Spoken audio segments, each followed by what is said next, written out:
काय पांढरी शुभ्र दिसते ना कुरवडी, पण ही कुरवडी गव्हाची नाही आहे. आपण ही कुरवडी उपवास असेल तर खाऊ शकणार आहोत अशी ही कुरवडी आहे. आणि न शिजवता ही कुरवडी बनवणार आहोत आणि अतिशय खुसखुस होते. ही खायलाही खूप छान लागते आणि कमी तेल पकडते. तेल अजिबात जळत नाही कुरवडी तळताना. तर चला बनवूया.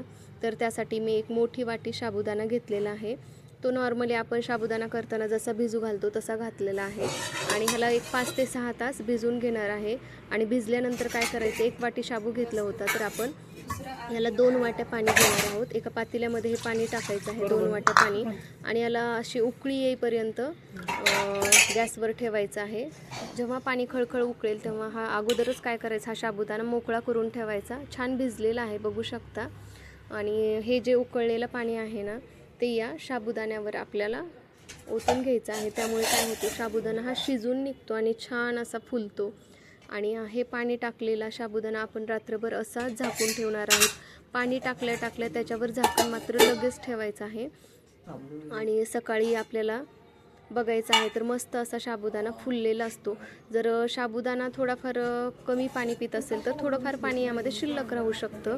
किंवा जर पूर्ण आटलं तरी चालेल. तर काय करायचं, पुरण यंत्रामध्ये 2 मिनटं हा साबुदाणा ठेवायचा. एक्स्ट्राचं पाणी असेल ते खाली पडतं आणि जर खाली पडलं पाणी तर ओतून काढायचं. नाही पडलं तर आपल्याला हा साबुदाणा आता पुरण यंत्रातून किंवा जी पुरणाची चाळणी असते त्यामध्ये वाटून घ्यायचं आहे.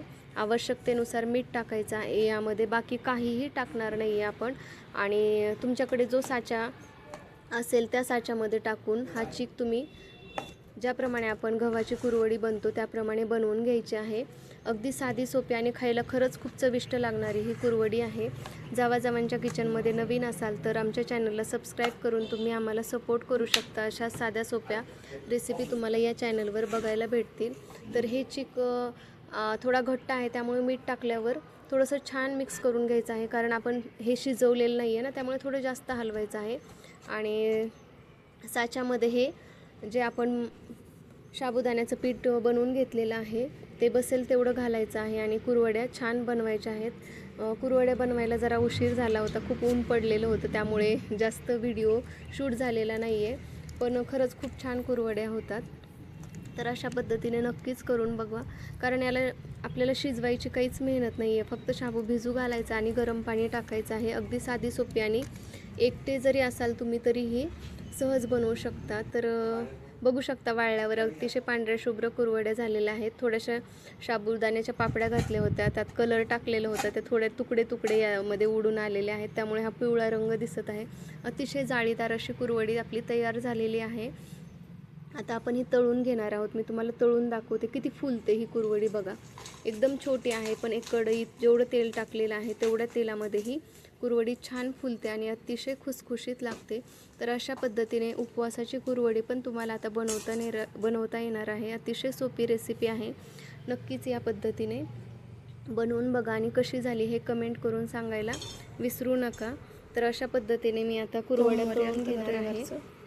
अतिशय पांढऱ्या शुभ्र अशा कुरवड्या रविवारी येणार होतं पण आलोच नाही वाटतं काल. तर बघू शकता किती छान फुलती आहे पण ना. आणि तेल पण अजिबात आटत नाही आहे. तेवढं तेल शेवटी पण आपलं शिल्लक राहणार आहे. तुम्ही बघू शकता व्हिडिओमध्ये. सोमवारी बी सुट्टी होती.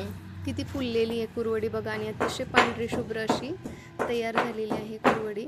तर व्हिडिओ तुम्ही शेवटपर्यंत बघितला त्याबद्दल तुमच्या मनापासून आभार.